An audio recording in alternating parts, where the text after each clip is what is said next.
Hello, and welcome to the Sad Dads Club podcast. Here's everybody's favorite sad dads, Jim and Foo.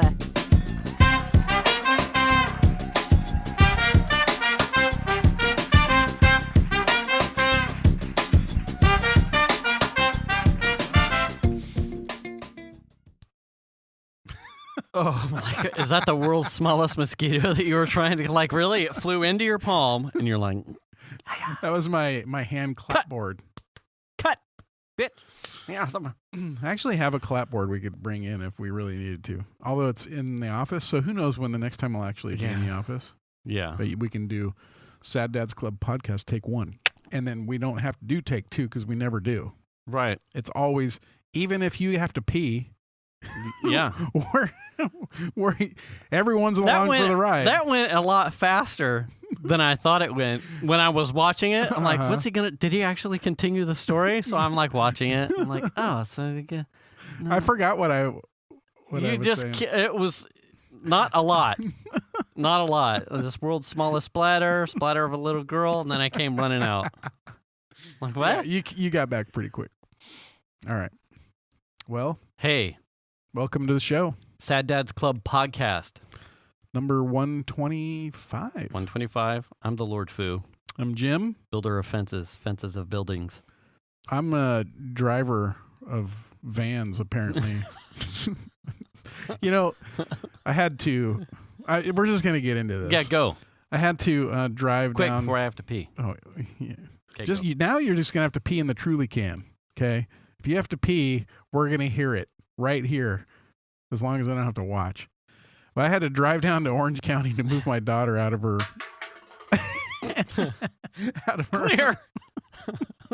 out of her apartment, and it was literally a weekend of driving. Just like drive down, and then, well, not just a weekend of driving, but drive down, pack, and clean an apartment, and then drive home. And that's a weekend. That is a 3 days that you just don't get back. Was it a 3-day weekend for you though? No. So because I had to take a PTO day. Did you? Well, because Monday was President's or Lincoln's. It's one of the President's days, and then one of the birthdays coming up. Friday 15th or Monday is the other one. Yeah, Lincoln's. I'll have a 3-day this weekend. Will you? Yeah, me too. Except I work Saturday.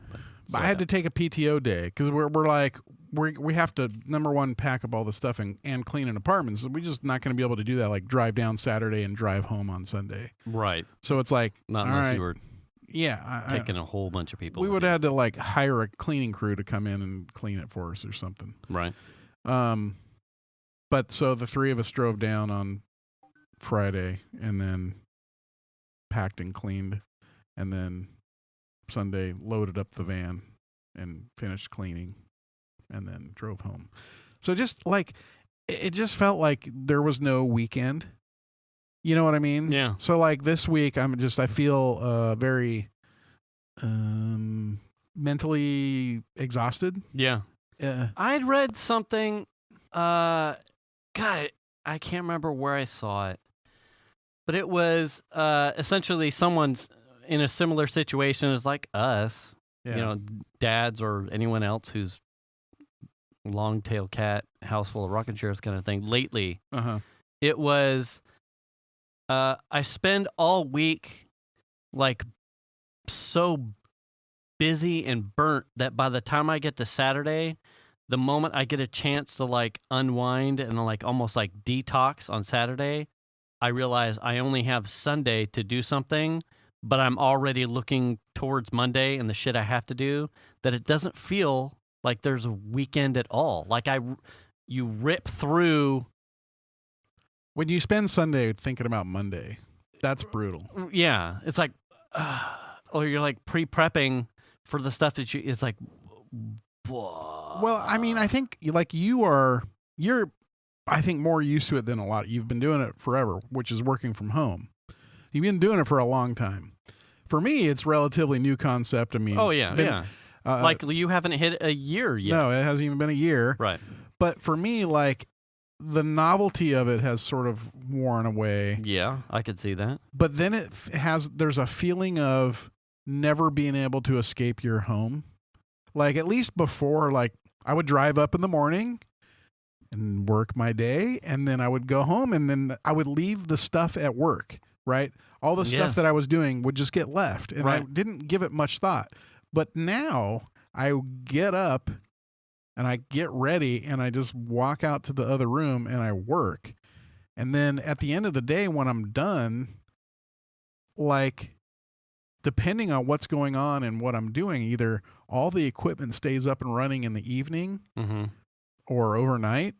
So it's there. It's in my family room, right? It's like, it's just staring at the back of my head, always there. Right. You know what I mean? So it's like I don't escape it, really. It's just there. I mean, if I turn it off, I feel better about it, if I can. Right. But it's just, it's like, hey. It's one of those things, here. I think, probably early on, we've talked about this in the podcast, where it was like the experience of telecommuting has like these waves of like experience. One is like you roll through it. Like it's I'm working from home and I kind of make my own schedule to a degree, or you start off like, this is a new thing and I don't want anyone to think I'm slacking off. So you hit all of your beats as if you were going to the office. Yeah. I'm up. This is my get up time. I punch in at this time. Yep. I take my lunch. I take a break if I'm usually told to take a break or not. And then you punch out when you would normally punch out, and I am a good worker. And this is, I'm conducting myself exactly as if I had to commute. Yes. And then you hit like the stage where it's like, hey, man, like I got some independence here. So maybe your breakfast runs a little long because you're chatting with your wife, or you're doing something for the kids, or you take them to school. And like the start time starts to Get a little flimsy. bit. And then your lunch, you worked really hard during the morning, and you know you've got like a bunch of meetings on the end. So your lunch, and then you get like what I would say is probably like your abuse stage. But then you get to the stage where it's like, okay, I've been here.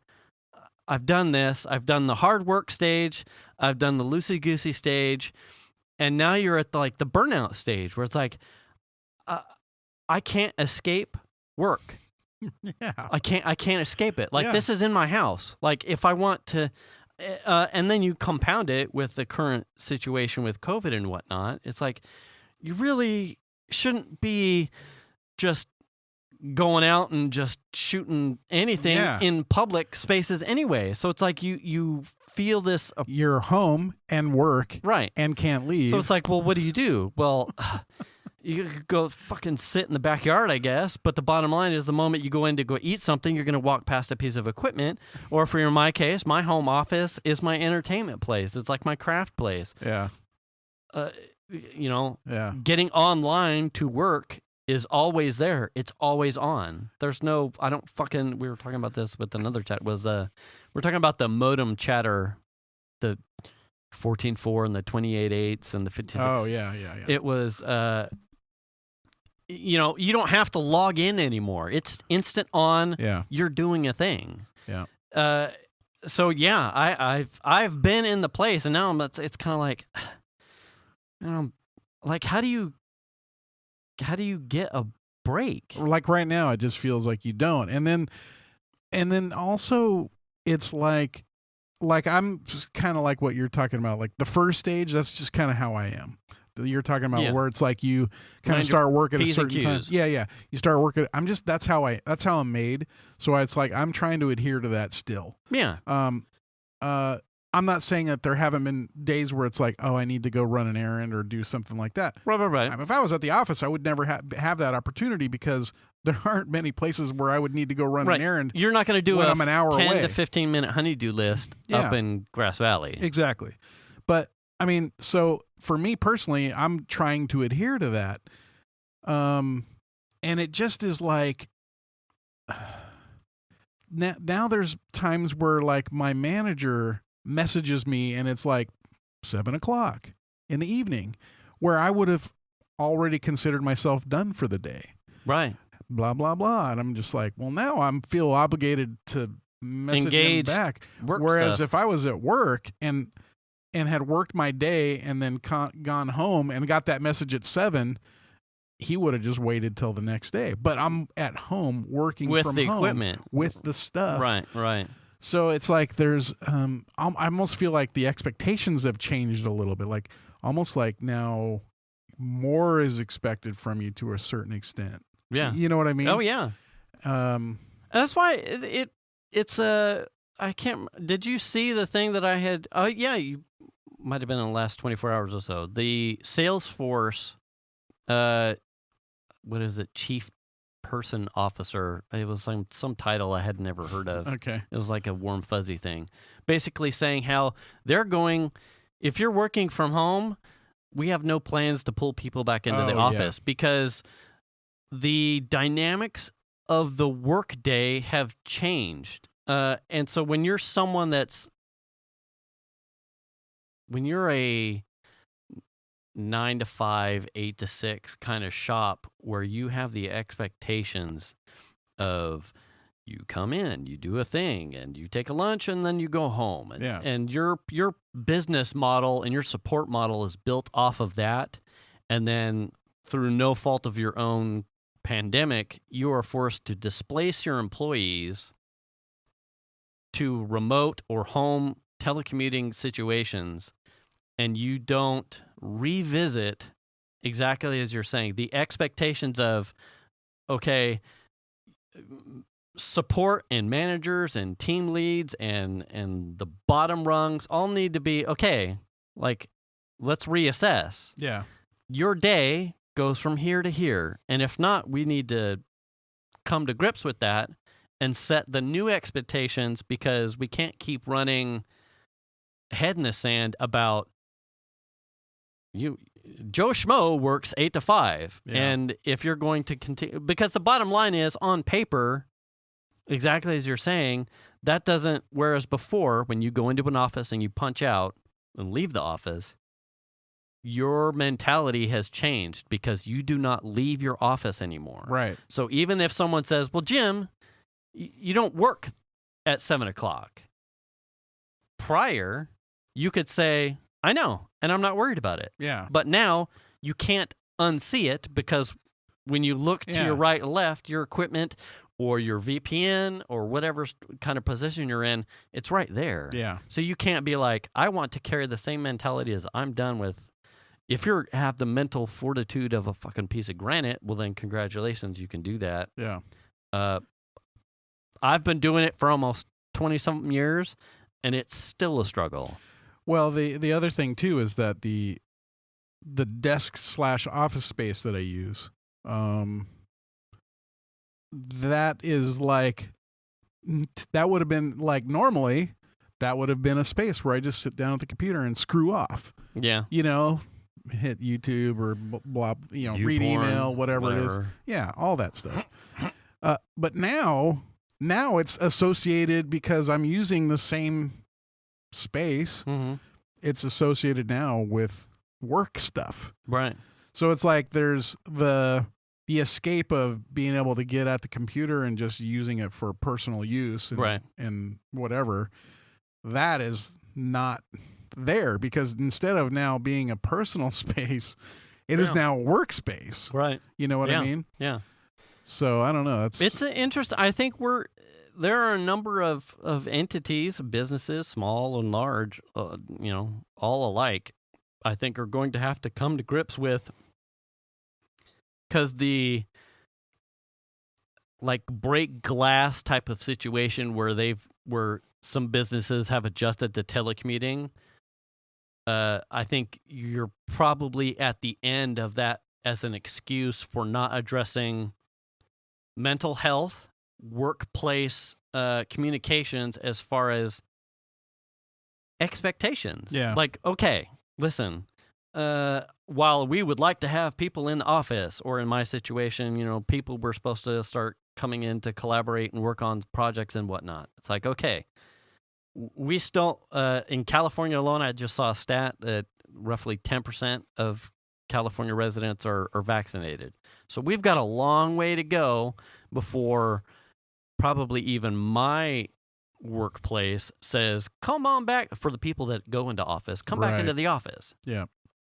So to continue to not address the elephant in the room, and that is your employees need to have probably a new message as far as what you, so that they can get that mental break on, listen, it's okay for you, when you're done with your day, we want you to power stuff off. Right. Or we want you to disconnect the VPN, or we want you to, something. So that albatross or weight of, am I actually supposed to be always on because no one can see me and when I'm working? Like, help me. Yeah. We're at the end of like the emergency triage portion of that, where I think a lot of companies are going to have to come to grips and say, hi, this is the new normal, and we would like to tell you about how to help keep you not so stressed. I get that. It just feels like it's almost like an opportunity for a company to be like, let's broaden how much you work in a day to a certain, not 100% that, but to a certain extent. Right. And if they're going to do, if any company is going to do that, I think, like I said, we're at the point where you need to start. Yeah, you have to be your own advocate. Putting that up front, because employees that are now probably past the, hot damn, I work in my fucking jammies. Or no jammies at all. Right. We're probably past that because, you're a canary in the coal mine kind of thing. It's like, if you're starting to feel weighted, and the newness of being able to kind of like, I've done this, then I mind my P's and Q's, but now it's starting to feel like I can't escape the work burden. You're not alone, right? No one's unique in that anymore. Also, for me, there's been a shift at home too. So it's like my daughter was at school, so she was living at her apartment down in Orange County. My son was sleeping until 2:00 every day, right? My wife was getting up and going into school for work, so it was just me. So that's a lot easier for me to concentrate when there's not a bunch of background stuff going on, or people walking through and talking to me or whatever it was. But now my daughter has moved home, right? She's up in the morning. Chandler gets up and leaves for work. He's gone now, so he's working. My wife is gone to work. So my daughter is home, and that, you couple that with like, now there's somebody there. Chandler would have been there, but he would have been asleep until the afternoon. Right. So now there's somebody up and like making some breakfast. And so on Tuesdays are my meeting days. Typically that's when I have most of my meetings. We have a team meeting going on. Before the meeting, dead silent. No one's out. My daughter hadn't gotten out of her room yet. Meeting starts at like 9:30. She comes out of her room while my meeting has started, goes right into the kitchen, and starts grinding some ice into a cup. You know what I mean? Yeah. Oh, yeah. And I'm just like, really? Like, I'm in a fucking meeting right now. Yeah. You know what I mean? Yeah. So I mute myself, and then she finishes, so I unmute myself. Okay. So then, towards the end of the meeting, we're having like anybody need a Jim? You got anything to say? Right. Well, in the process of that, Jim, and I don't hear anymore because more ice grinding starts. Oh boy. So I can't even hear now what is being said. So to you're me. Just kind of staring blankly, and everyone's looking at you. And they can hear for sure. The ice grinding. Yeah. And I'm just like, Melanie, like, can you? I'm in a meeting. It was one of those kind of things. And what's funny to me. Sorry, Dad, I've got the runs. What's funny to me is after the meeting ended, dead silent. You know what? Yep. Yeah. Before the meeting started, dead silent. But during the meeting, I've got ice grinding going on while I'm in an actual meeting that I have to talk in. You know what I mean? Yeah. Oh, yeah. So Friday, we're doing it. We're doing it. And I'm not mad, but I'm going to cover it. No, I wasn't mad, but... I'm covering it. Yeah. So Friday, so I'm on pager. Yeah. Friday, I get paged. Yeah. How rare. Yeah, right. How rare. So I am on this production conference call, triaging a production issue. Uh-huh. And I see some dude walk past the window, and the line of sight on the second window to the actual front door is out of my point of view. But I can see through the one window, someone walks across the one office window, goes to the porch-ish direction. Yeah. Jax starts going apeshit, obviously, because that's Jax's job, apparently, apeshit. Yeah. If anything below fucking 80 hertz crosses the frequency band, he goes apeshit. His meter starts at apeshit. Yeah. Right? There's apeshit. There's nothing below apeshit. And degrees of N above apeshit. Yeah. It's fucking just... That's how, exactly. Yes. Yeah. That's how it starts. So Jax is going nuts. Ape shit. I'm on a call. Yeah. Solving, right? Yeah. And one, I don't recognize. That's not me. That's me. That happens. Uh-huh. If he heard that, he'd be ape shit. Right. So I don't recognize the person. The person then walks past so I'm standing trying to get like an eyeball, and then while you're on the phone. While I'm on the phone, and I'm snapping at Jax because I can't go, Jack. I can't fucking do my tip, so I'm fucking snapping at him like, and giving him the fuck eye. Like, what the? Can you just go monkey shit for once? Right. No ape shit. Just monkey shit. And I don't think. I think Xander was in. His door was shut, so I don't think he was involved at all. Uh-huh. So the guy walks past the window again, like to exit, and I'm snapping at Jax, but then I'm trying to pull up Ring to get a view on the camera that's over here over the garage to see where this motherfucker's going or what he's doing. Like, is it one of those dudes with the clipboards and trying to sell me magazines for his whatever? I don't know. Ring is giving me bullshit, so I can't pull up the doorbell, but I managed to pull up the fucking... It says, when you need it. I needed it. When you need it. And Ring is like, this camera's not available. We're processing the live video. Motherfucker, I need this shit right now. Yeah. That's the whole goddamn point. I managed to pull up the fucking garage one because he hadn't tripped it. Uh-huh. So I'm looking at the live video, and I can't see where he went. And it turns out he's like skirting the front of the garage, and then he comes down in front of the fucking Focus. Oh, okay. Like, and then he's fucking the Focus. And if you're in this area, you've read any of the bullshit from Ring lately, the little Neighbors app function, that shit that's on there. It's like people losing fucking catalytic converters, broken into the cars, stealing shit out of the cars. So I'm like, what the?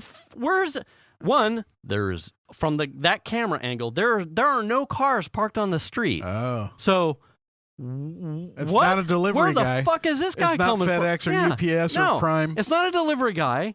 And then, I see him fucking eyeball and like slow jerk off onto the Focus, and I'm like, now I'm teed off, and I can't go anywhere because I'm actually on a corded headset of the production call that I'm supposed to be solving. I'm not even listening anymore. I'm like.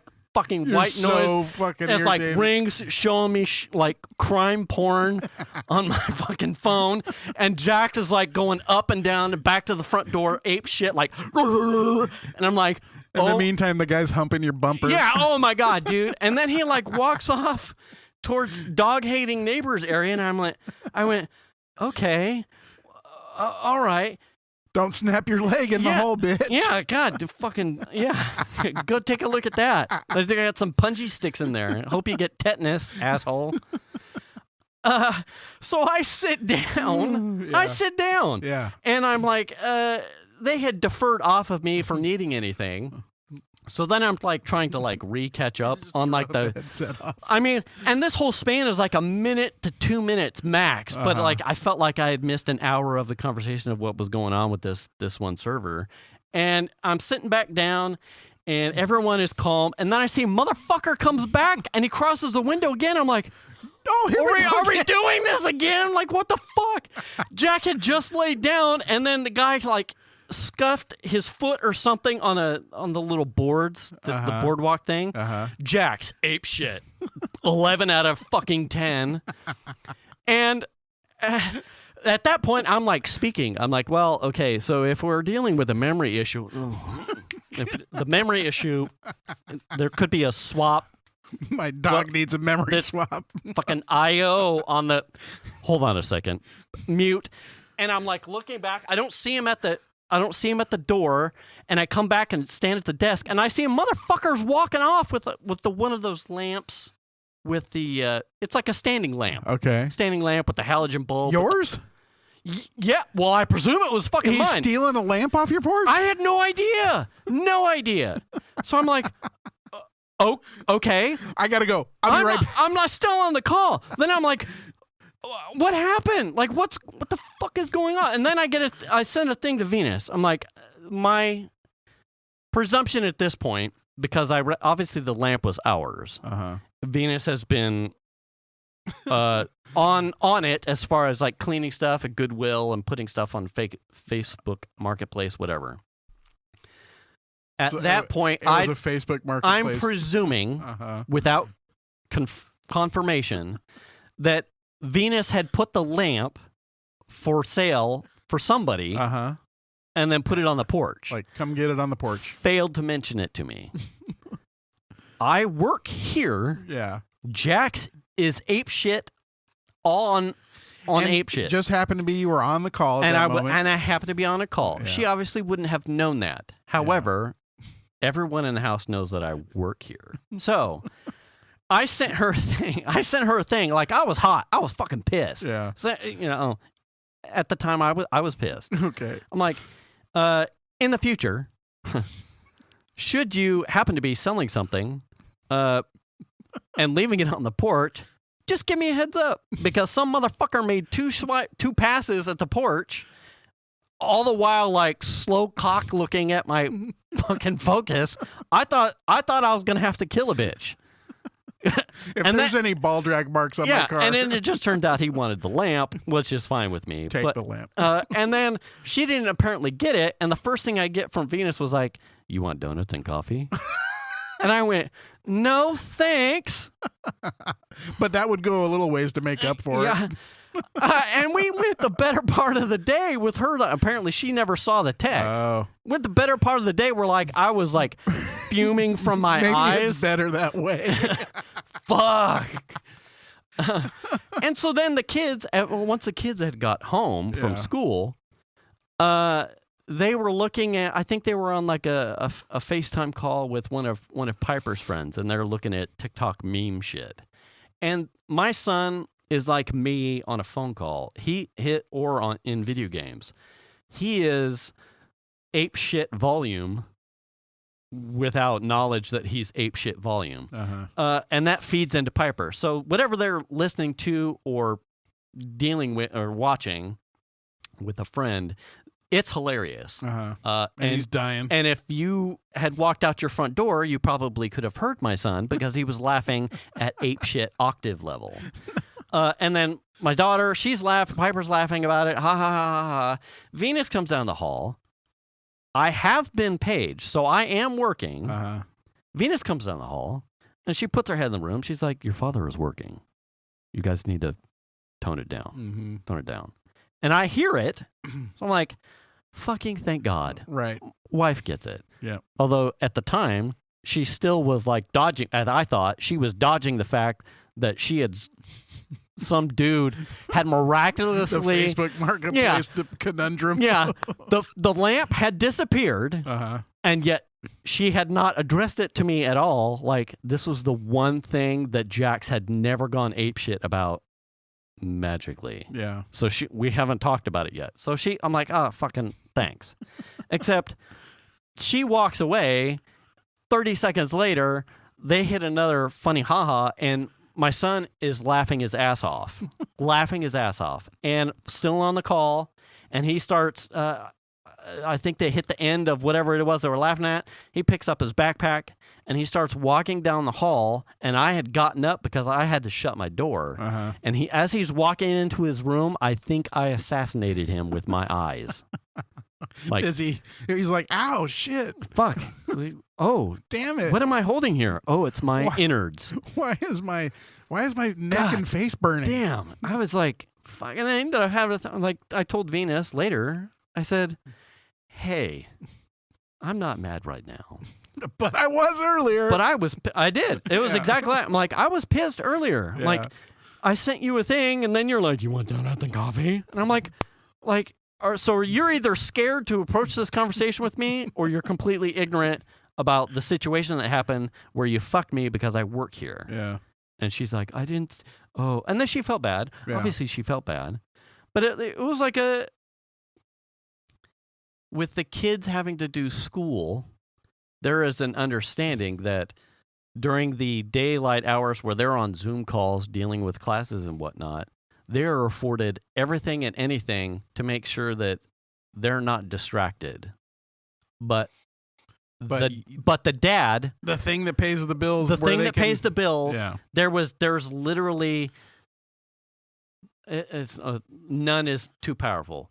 There is a frequent, and I'm going to give them the benefit, an accidental forgetfulness. Yeah. That dad works from home. Yeah. And while sometimes there's the gooey gray area where my need to be focusing is not 100% of the time. Yeah. There seems to be little to no check sometimes as to whether or not that awareness is grasped by everyone else in the house. Jax certainly could give zero fucks that I work at home. Oh yeah. He doesn't. So it's hard having people, and now obviously with COVID, that presents itself some different issues, and there's been a flip too, right? It's like where normally my day is me alone, dogs. There's focus there, but then there's also like a lot, like I like to talk to people. There's some gooiness there, right? Yeah. So when this was new and the kids were here, it was like sometimes it was like neat or new to be able to like have someone to talk to at breakfast, or make breakfast for the kids, or make lunch for the kids, or Venus is obviously home more, so there's more chit chat there. But that comes with, please maintain the awareness that when the shit hits the fan, the same amount of respect for Piper when she's in a fucking physics Zoom or literature, or when Xander, when he needs to record something for band, it's like everything drops dead. Everyone is afforded the quietness and focus opportunity, and yet when that happens, even after a warning, sometimes people in the house tend to forget that needs to go the other way too. Well, it wouldn't be a problem if I had my own space, right? If I had a room like an office, right? But we're middle class, and under. It's like who has the time to actually have a dedicated walk out to an office space? Yeah, so like not at this income bracket. I was working. This was like a week or so ago, and I was in the middle of like writing a bug. So like recalling steps and like technical details and like trying to get as much as I could about the bug into the bug. And I'm writing this thing out. Well, from behind me, from the couch, my wife starts going at me about something. And I'm just, all I can hear is her addressing me, but I'm so focused on what I'm doing. I'm just like, what? Like, what? I'm like, I don't know anything about she Tide says Pods. something, I would and never eat a Tide Pod. She says something, and I'm just like, I can't right now. I'm like, I'm deep in this. I got to finish what I'm doing.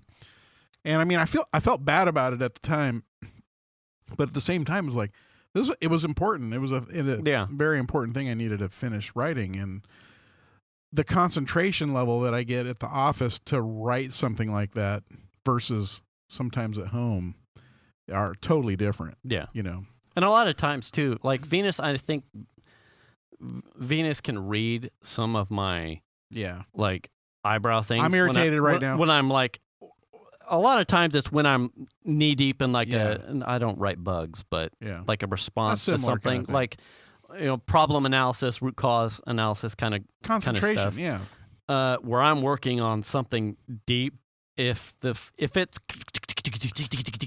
of the mechanical keyboard, she usually just won't bother. Well, I mean, like the irony to me that's funny is Melanie's a student and all of her classes are online. She has her own room to go to do her classes, and she closes the door so she can concentrate on class and not have interruptions. Right. But yet I don't have that ability. I don't have next time she the shuts space the for door, I just start playing some Tool. Open it. Yeah. Yeah. Here's some Beastie Boys. We're low and slow right now.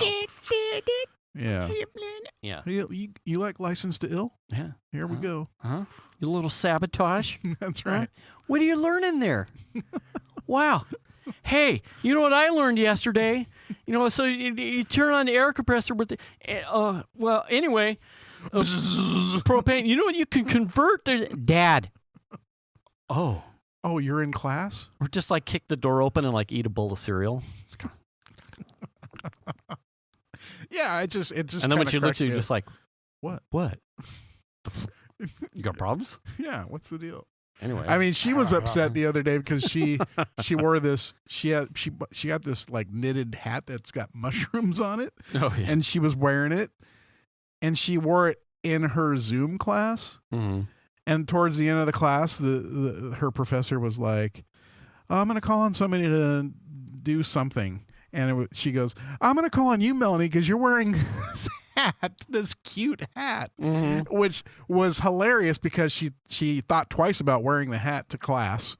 Mm-hmm. Yeah. But she got called on because she was wearing the hat. She's like, "I'm never wearing a hat in my Zoom class ever again. I don't want to get called on." Yeah. So it just kind of cracked us up. Anyway, you know, it's a little bit it's different now. Yeah, it's just it is. Yeah, it is. I don't know how else. I think there are, you know, plenty of businesses that are going to have to start addressing that. Yeah. So, anything new? Anything? Yes. So God, this is months and months back. You said you should really be watching Schitt's Creek. You in it now. So you in it deep. Yeah. That's a good show. Ew, David. Ew, David. We finished that. We had been. Is it like six seasons? 6 seasons. We had been pushing on that for probably the last 2 to 3 weeks, but we really binged 5 and 6 in the last week or so. You know, pager. It's such a short show, right? It is. That you can hit them pretty quick. Yeah, it's 13, 14 episodes, at least for the last 3 or 4 seasons. Yeah. Good stuff, though. It was. I'm sad that I will fully admit that we were not there from the beginning. Yeah, no, we weren't either. But if you want a show that you're wondering if all of the accolades and the Emmys and the Golden Globes that they have won did they actually get these things? I promise you, it is 100% earned. Everything about that show was amazing to me, from the acting to the writing to the way that they ended it. Yeah. I don't watch, most of the stuff that if I have time to consume, is most science fiction stuff. So, or comic booky. You're not like you don't strike me as a person that watches a lot of sitcom stuff. No, I don't. Yeah. I don't. But this was like right out of the gate. It like tickled my fancy because it just reminded me of like what would happen if there was like our generation's Beverly Hillbillies kind of Right. thing. While I didn't watch that show in general, I was interested to see how they would tell this story. All of the characters are absolutely amazing. If you've watched any of Eugene Levy's stuff with Catherine O'Hara, like the weird docudrama stuff with like the Best in Show or the God damn it, something Wind, A Mighty Wind, where they're playing these super deep characters in a way that's like presented to you in like a fake documentary kind of thing, but hilarious in like it's like Spinal Tap-ish kind of way. This hits all of those marks, so you know that everything is genuine and well thought out. Yes. The writing, God, That's what I got out of it, is how well right thought out it and is. as someone that doesn't normally intake that genre, I was tickled on every episode. It hit a number of the emotional spectrum across the board, and it has one of the greatest modern day love stories that you will ever find in television Right. right now. Yeah. And that's all I'm going to play it as, Yeah. because that's all it just needs to be described as. The love story was amazing. It ends the way you would hope it to. Mm-hmm. And then and on the other end, they have another one that ends a completely different way, told in a different way, and yet there's no like this is the way it has to be because this is how it's been written before. Right. Preconceived notions. Right. The girl gives up the thing to be with the guy, or the guy gives up the thing to the white knight to give up to be with the girl. It's told in a completely new way that you probably haven't seen currently, probably in modern times. Usually, there's always one-sided heartbreak for a preconceived or preordained way that storytelling has always been. This wasn't that. But more importantly, everything felt genuine. What I really liked about that show was watching the evolution from these and they maintain it, but watching the evolution of this like bratty, rich, snotty kids get put into this situation that is less than ideal, right? Especially from where they've come from. Mm-hmm. But watching them evolve into almost normal sort of humans towards the end, to the point to where it's like now they're just leading sort of regular lives instead of these super inflated, weird, rich people lives. That's what I really got. There was and when I heard that they were ending the series at 6, like this is we'll set a terminus so that way it doesn't run longer. We get to tell the story we want to tell. Right. It was like, boy, I hope you get to see a character arc. Like, how does the character evolvement work? Because you know how they start and the type of the way that, I was not unsatisfied with any character arc. Yeah. Like nothing was perfect, but yet you got to see an evolution of each person, like find their own path that wasn't where they started. Right. God, a really great show. We spent and weird and quirky. And we watched the have you seen the because they have like a special where they do like a behind the scenes for season 6 where they go through all the clothes and the following. Did you watch that? Yeah. That wrecked both of us for the most part because of how the show tackles most of the LGBTQ topics. Oh yeah. Without making them preachy. Yeah. It's just we're telling a story, and these are the characters, and this is what they happen to be. This is the story we want to tell. The amount of stuff that had resonated with the fans of the show, as well as other people that were struggling with their own, gender identity or fluidity and whatnot. Right. It's like, God, I want the kids to be able to see this. Piper's pretty close. Venus said she'll watch it with Piper. I want that type of entertainment and those types of conversations available for the kids, because I think that those are the things, and told in the way that it is. Mm-hmm. Obviously, there's humor to it, Yeah. but nothing was like, you need to feel this way about this group of people and like just ramming it down your throat. It was like, this is who we are, this is the character, and this is the story we're telling.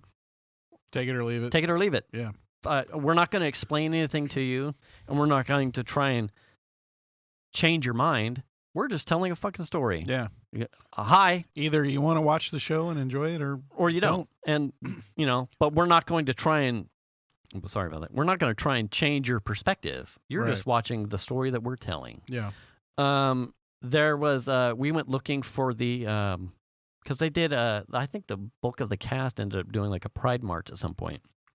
And I can't remember what episode, it's first or second season, where David and, oh my God, Stevie are in the market after I think they had just gotten together, and they were talking about wines. And she's like, normally I'm like a white wine. And he's like, normally I'm red wine, but I also like a white wine and sometimes a rosé. And then he says, I'm into the wine, not the label. And so we went looking for the shirt, because apparently they wore that on a Pride March. Yes. Like, what a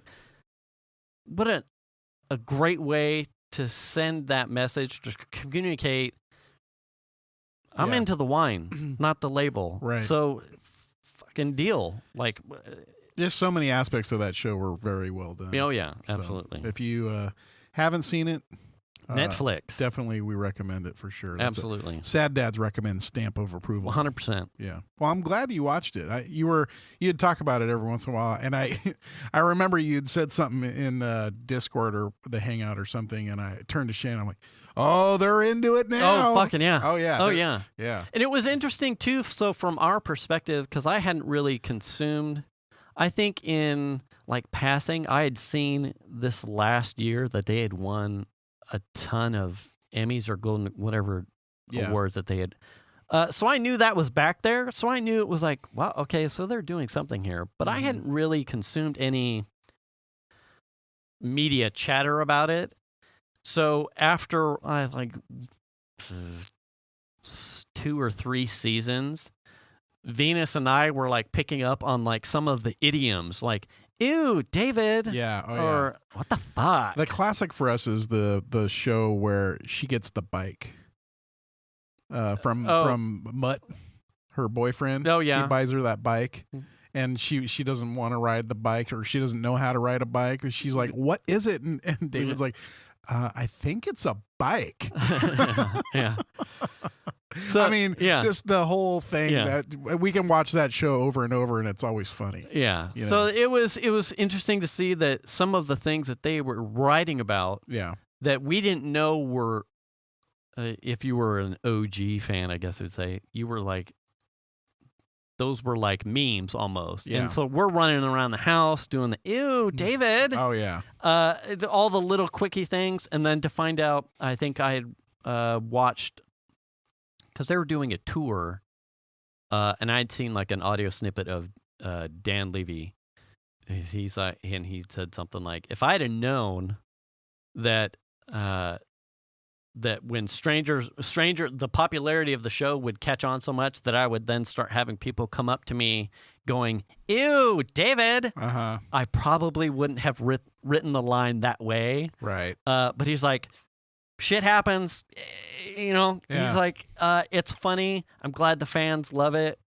So it's a power to the writing that for someone like our house who wasn't involved with any media or at all, picked up on the things that actually the bulk of the populace were like already chattering about.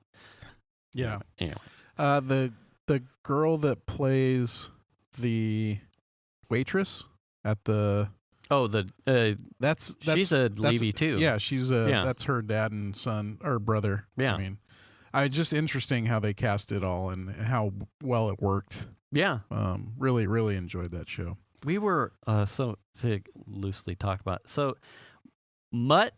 We had identified this thing with Mutt. So when we first see Mutt, he's got like the flannel shirt on and his like abs are out. And Venus and I are like, wow, damn, guys, damn. Yeah. But the first time you see him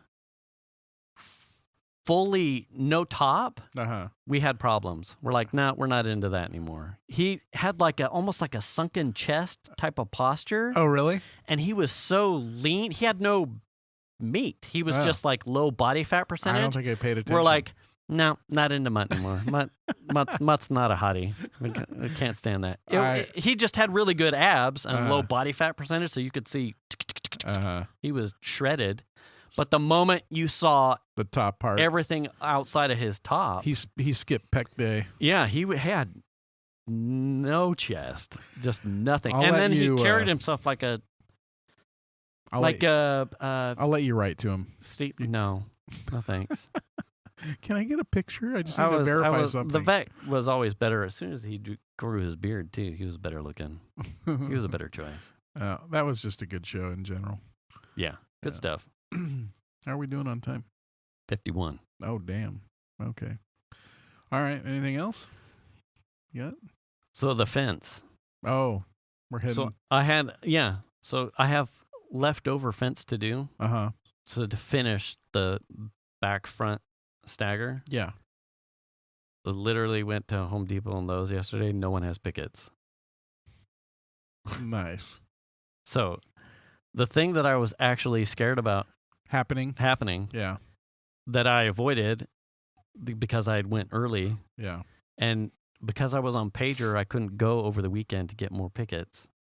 So the moment I was free to go get pickets, they don't have them. Nobody had them. Like literally picked clean. So now I'm behind an 8-ball where like the project we were talking about earlier about how like things are, there's like a whole bunch of deliverables and it's like, you're waiting on a thing and then something changes. It's like, I can't finish the fence because nobody has pickets. Well, it's funny because just today I was looking up, I found a video on YouTube. You were talking about the mix, not the cement, but the urethane, foam, the Sika. Foam. Yeah. And I found a guy who does some testing. He's a fence guy. That's his business. So he did some testing he used the Sika, and that's what it is. Oh, then there's another brand that he used. That he liked a lot better. Are you gonna totally shit on me? No. But I just thought it was interesting because the whole premise of the video was like, here's this foam stuff. Is it worth using? And he did his test on the Sika, and I hesitated to say, I was going to send it to you. Yeah. But I hesitated because I felt bad. The round of testing that he did, the stuff like blew up and then shrunk. So he could literally put his hand between the pole and the foam. Okay. And it also shrunk up around the edge of the dirt. And I was like, what? Oh no. Yeah. So interesting. Yeah. So I don't know what that was all about. But the other stuff that he used, there was 2 different videos. There was one where he just did that stuff. Okay. Then he did another video where he did that stuff and the other one, and I don't remember what that other brand was. And then also he did like 6 poles, 2 of them with each of those. Okay. And 2 of them with concrete, just to test how stiff they are in the ground, rigid they are. That's what she said. And you can only test that with your mouth. He had much better luck with whatever the other brand was. Okay. But also he was saying that the rigidity of the pole with the Sika, was, I'm pretty sure that was the brand, was decent enough. Yeah. But obviously the cement was the best. You know what I mean? Well, it was just interesting to see that testing. If you're going to properly mix cement. Oh, yeah. Well, that you're not going to beat with a compressible foam, probably a cement. No, yeah, I agree with that. Now I do, because I have seen where it'll like almost mushroom out. If you pour the foam around the pole, like at the base of it, it'll when it starts to expand, it kind of just comes up against it, and it'll mushroom out. But if you pour the foam like against the pole as you go around it, well, then the foam is along the pole, and so it expands from it.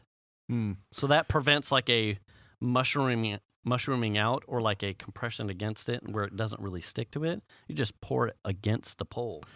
Well, I think the big thing that he saw was that that particular foam didn't stick to the metal pole very well.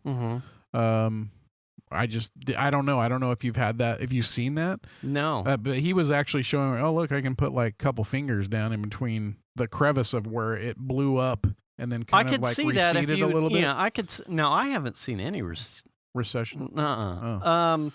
I could see if you, like I said, I have seen it. If you just pour it like around, like a halo around the galvanized pole, it will tend to like almost come up like straight and then against like the wall of the hole that you've dug. Yeah. And then it comes again, it like will expand against, but not necessarily adhere so much against the pole itself, the galvanized pole itself. Yeah. Which is why I will always like pour it against it. So that way the foam comes from the pole. Now, I suppose it would also depend upon the pole that he was using too. The Z-posts are perforated all the way down, so the foam expands through the screw holes. I don't know if they're called Z.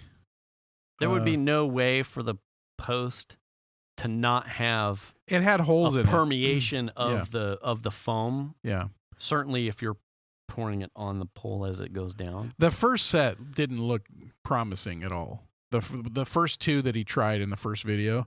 Right. When he did it in the second video, it looked a little bit better and held up better than the first video. But the other stuff seemed to adhere to the pole better in the same kind of application method. You know, like where you just sort of like. So does he pull the pole out of the urethane? No, he was just wiggling them. Oh, okay. Yeah. Okay. Just to see are they rigid? You know, are they going to hold up?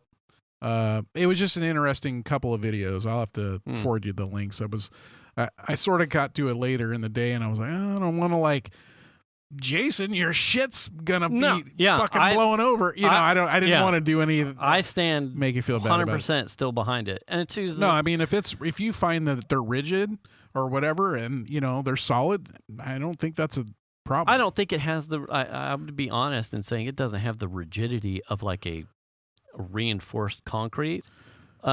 But I'm okay with that because I think it well, they're supposed to flex. Yeah. Those metal poles are supposed to have flex in them where like a piece of wood, they're super tight, right? They don't wiggle. But is it like fanoodle flex? Absolutely not. I would certainly not recommend anything that would like just wiggle in the ground. Yeah, like a fucking noodle. Absolutely not. Well, like I said in the first video, he would wiggle it and you could see like around the foam where at the dirt, you could see the shit like moving around and it was weird. I just thought it was weird. Wow, what kind of fucking dirt? So I don't know if you've ever seen that. And there's things too where it'll because of how it expands. Maybe that's just the dirt here too.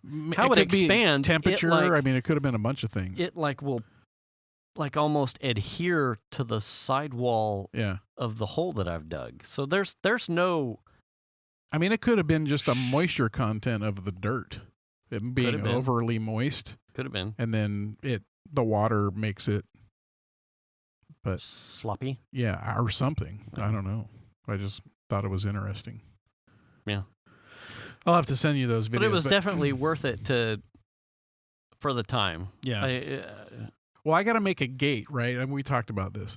I got to make a gate. So I'm like, well, if I'm going to use these metal poles, you got to buy two and they go back to back. And then you put wood like 2x2s in the four corners of the post. And then you build your gate off of that. And then the gate hangers go into the galvanized steel post.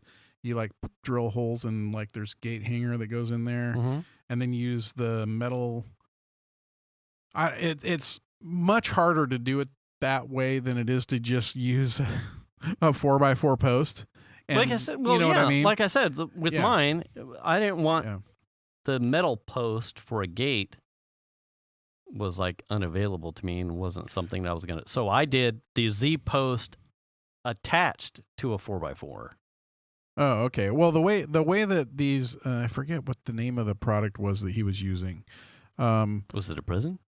Probably. Oh, could have been. But basically, and this is what I read elsewhere too, is that you for a gate post, Mm-hmm. you use two of the.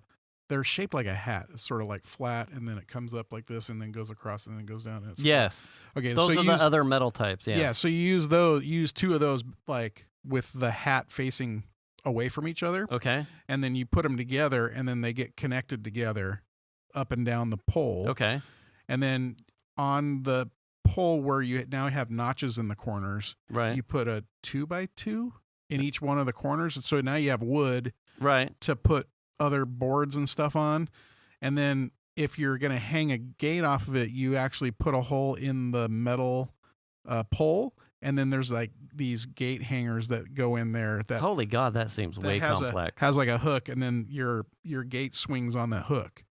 In like 30 seconds, I can show you what mine is. It'll make your life so much simpler. Then I saw other video. He did a video like, here's a gate that I made that was all metal, and he used round poles instead of like the Z pole or whatever it is. Mhm. He used round poles, and then the gate hardware just clamps down real hard, like you tighten it down on the round poles. Mhm. And then there's clamps that let you put wood on the round pole. Yes. Also. Yes. We did that. Hashtag hi, Grant, if you're here. Grant and I did that on the fence with the dog hater. Oh. Like, so this is probably 15-something years ago. That was the first set of fence that we lost because she had two labs. We only had Genesis at the time. Were they peeing on the 4x4s but all the time? they would get up. Oh, and push on the wall. Push on the fence. Oh, damn. And so the big weight with the, shitty non-treated fence, we ended up with the galvanized pole with like it's almost like a shelf bracket that you would put on there, and then your runner would cross into that. I gotcha. And then early, we would actually drill through the galvanized pole itself, circle pole, and lag bolt two pre-treated. It's like a fucking Oreo. Yeah. That was like Gen 1 Lord Fu fence. Then we went to the shelf with the galvanized circle poles. But then that was just extra. You're buying the pole, the bracketry, and like the little caps so it doesn't. When the good neighbor fence here with the stealth implementation was like the like those the Z posts that allow you to take pre-treated straight to it. Like those are your posts. You don't have to do anything else outside of those. You're just your cross runners. So like the fence part of it doesn't bother me at all. It's just the gate building part. Yeah. You know what I mean? Yeah. So it's like, I'm not worried about even like the gate building part. It's the hardware for making sure the gate latches right and like swings correctly. And you know what I mean? Yeah. That's the part that like I'm like, I don't know if am I gonna be, you know what I mean? Like I'm a little hesitant about that. The fencing is fucking easy. Like that's really not a big deal. You know? But we're gonna get rain tomorrow. Are you gonna be okay? You're gonna lose a chunk of we're fence? fine. Oh. Yeah, I still got a ladder holding up. I mean, I haven't been home. Hey, you know what I mean? Fucking. I mean, it'll get done. You know, it'll get done. Maybe this weekend I got a 3-day weekend. I totally wanted to go snowboarding this year too. There's still time, dude. I think we have to have reservations to do that. Oh, really? Oh, well, you know what'd be nice about that is it's probably limited on how many people they'll let into the facility. Yeah, because I had a you're going to have at great work conditions. Who was like, "Can I?" It was over Christmas, New Year's. He had PTO, and he was like, "Is there snow in Tahoe?" I'm like, "Well, not right now, but Heavenly makes it And he's like, will I get quarantined if I fly into California? I'm like, probably. Yeah. And where's he from? He was back east, so he's out okay. of New York. Do they not have any snow in Vermont? He ended up going to Vermont because he didn't want to get... Or Colorado, for crying out loud. Too expensive for him. Oh, really? He said it was... more expensive than California? Yes. Where he was, I think he was going to Vail. Oh. But he was just like, I'm just one guy. And it was like ludicrous amount a night for a hotel in order, and then to be on the mountain. Well, he's like, it's not worth it. But then after the big storm or whatnot, I told him, I'm like, hey, Dex, well, if you want a place, he's like, I don't want to deal with California. California scares me. I'm like, fucking fly into Reno. Go to Heavenly. Yeah, there's no quarantine if you fly to Reno. You're fine. Yeah. He's like, can you drive to Heavenly from a place on South Lake Tahoe? I'm like, fuck yeah, you can't. Well, you probably can't because you're quicker New York. from Reno than it is from Sacramento. Yeah. I'm like, do it. Yeah. You be good. Like, there's a ton of snow up there. He's like, oh, yeah. And he was the one that was telling me about the reservations. Like, as long as you have a reservation, you can do it. I mean, considering they're limiting the number of people that can go to that can get a lift ticket for a day, I would imagine those tickets aren't cheap. I don't know. I haven't even looked. Would you? Can they? I don't know. I would look. I really want to go. I love snowboarding. I would love to go snowboarding. Yeah. I love snowboarding. Now we're at time. I wish we were at time to go snowboarding. I know. Because I love it. I love it. Fucking. You know that GM commercial where he buys 2 cars? No. Oh, you don't watch a lot of TV. No, I don't. There's a GM commercial. It's like this couple and they're in the kitchen and she gives him a gift and he's like, oh, let's go out front. I got it. And there's 2 brand new GMs. Like one's like a GM Acadia and one's a truck one's an SUV and one's a truck. Yeah, yeah. And she walks over to the truck, which he bought for himself. Oh. And he's all, but that's the one. And she's all, I love it. And then he's all, okay. I love it, she says. Yeah, snowboarding. I love it. Yeah. So. Yeah. And I'm like, everything's already sore and tore up because fucking I was working the pry bar and sledgehammer. Yeah. It's like I couldn't really be in too much more pain if I went snowboarding. Oh, I could. Well, yeah. I would for sure. Yeah. Fuck. I told that story to my dad. We're totally going long. I told that story to my dad when I went put propane in the RV. I'm like, Dad, I'm fucking sledgehammering and fucking working on this piece of concrete. He's like, yeah? I said, Dad, I'm okay fit. I've been running push-ups. Like all February, I've been doing 120 push-ups a day, and this week I started at 160 push-ups a day. Like, I'm good. Yeah. I'm feeling good. I spent like an hour and a half to 2 hours working a fucking pry bar and a sledgehammer, and I was fucking sore for 3 days. Yeah. And he's like, fuck you, Dad. Damn it. Yeah, bring that tractor down here. Yeah, come on, Dad. Let's go do wheelies in the tractor, huh? Smart ass. Yeah. Roll that shit right on you. Yeah, come on, Dad. Let's go. Did you want to sever some things? Yeah. Come on, Dad. Let's go run a sprint. Nice. Anyway. All right. Well, don't forget to wear your mask. Wash your hands. Wash your ass. Return the cart. And do the kindness. Do the kindness. We'll catch you next week. Thanks for listening, everybody. Bye.